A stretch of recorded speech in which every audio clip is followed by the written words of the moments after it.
There's an old saying that integrity is doing the right thing when no one's looking. That is Steve Marshall.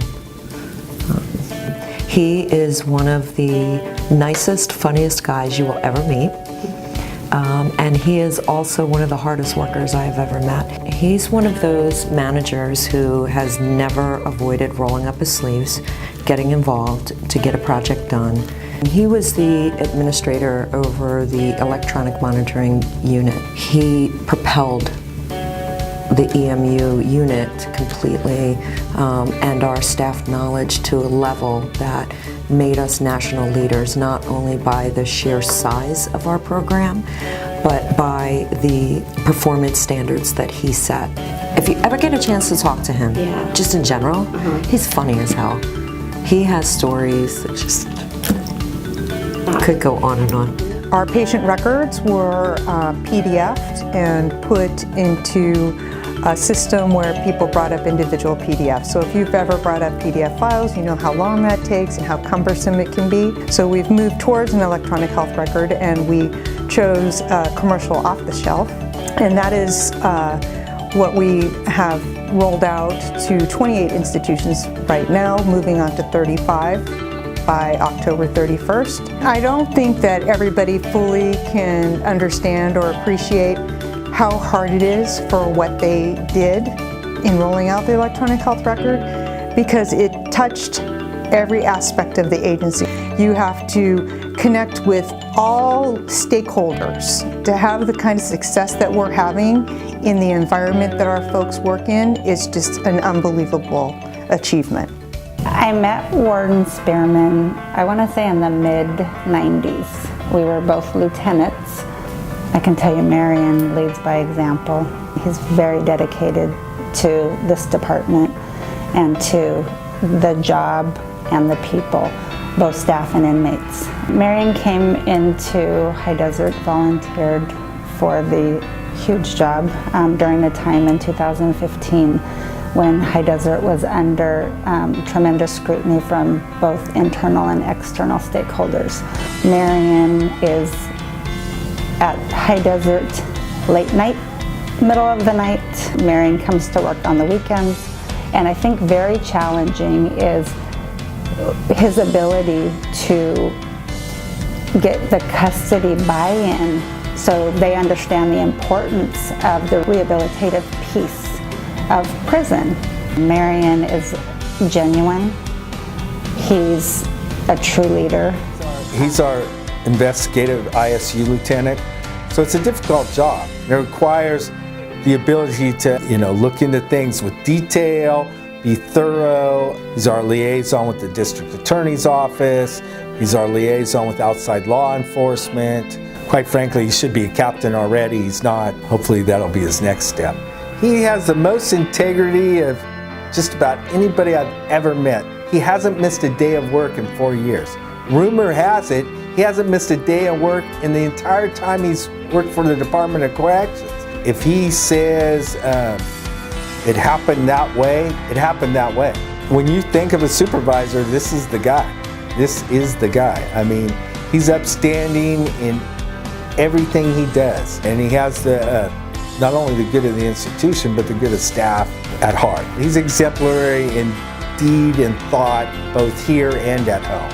It's not do as I say, not as I do. It's do as I do and as I say, right? Leading by example, right? And this guy does it day in and day out. I will start with Ms. Danette Bowens. I met her when I began my career at NH Georgian Youth Correctional Facility. She's always done a fantastic job working with the youth. You can definitely tell that the reason she came to this department was to make a difference in our youth. She goes above and beyond the call of duty. She makes that additional effort to show that she cares about the programs that we provide, the services that we provide, and the way that she delivers the services to our youth. When Danette is interacting with a youth, you can tell she's giving all of her effort into whatever it is that's going on for that particular individual. Lynn Arbios, her name is synonymous with this department. Lynn did everything from editing reports, from gathering information, from assisting people with travel plans. She took minutes at all of the meetings, at the executive officer meetings. I don't think there was anything that Lynn didn't do, and anything that you needed assistance with, we would always ask Lynn. She was always happy, never saw her sad. We could count on her for whatever we needed. Whenever there was a question that came up that somebody didn't know, we would just say, let's ask Lynn. And she usually would have the answer or find it for us. Officer Justo. She's a visiting officer here at the California Institution for Women. She's very caring and professional.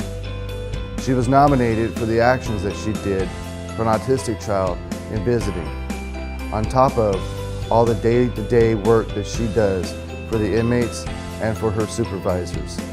She's an outstanding correctional officer. She's been here under 2 years and has done an amazing job since she's been here. I am proud to be her manager. Sure. Howard stepped in late in last year, late in 2016, and he was asked to really become the sort of the general for Prop 57. He working with the secretary, myself, and the governor's office. He was tasked with writing the regs, meeting with stakeholders, basically running all aspects of making sure that our regulation was appropriate, thorough, and consistent. Howard is very much a go-getter. You give him a task and he grabs it by the horns. Proposition 57 was a huge task for the department. It was very public. It was something that the public was very interested in, continues to be very interested in, and Howard really did the best job possible in putting the regulations together. You know, Howard's had a long career in state service. He was a district attorney before that. Comes to the job with very much a heart of wanting to make corrections as good as it can be, and he works hard to achieve those goals. I mean, if anything, I would say Howard is tireless in identifying goals and then working towards those goals and helping to implement our vision within legal affairs. But I quickly learned and gained a lot of respect for Jennifer because of her demeanor and the way she communicated with inmates. The inmates respected her, the staff respected her. Jennifer developed a checklist to assist with the Board of Parole hearings. Recently, the department allowed lifers to have family visits. That created a huge influx of visiting applications from the inmate population, and Jennifer took it upon herself, again, to create a checklist that assisted the classification staff here at the institution. Everybody in the management team, the supervisors, classification staff, everybody's very thankful that Jennifer Kuelen once again came to the rescue and helped us. Jennifer Kuelen, amazing employee. Our institution is extremely proud of her. She represents our institution and the department and the state just so well. Yeah, Jessica, she's done a fantastic job of bringing up the male community reentry programs and working in our community programs that are so valuable for reentry for our population. It provides multiple services and a warm handoff for these individuals. Landon has been key to bringing up the in-prison programs, the expansion to 35 institutions for our substance use disorder treatment, our anger management, our criminal thinking, our LTOP programs. We had a huge push over the last couple of years. We went from 13 reentry hubs to 35 institutions. It was a big lift, and Landon did a wonderful job helping make that happen. So Ryan Souza, it's behind the scenes, but he is program support, and without his effort, it would have been very difficult. He created new counting rules. He manages all the contracts, the invoicing, personnel, human resources. So all the things that make programs work, Ryan is behind the scenes and has done a wonderful job with that. So working with all three of these individuals has just been a pleasure. They're all smart, engaged, and proactive. I see them as the leaders of this department in the future.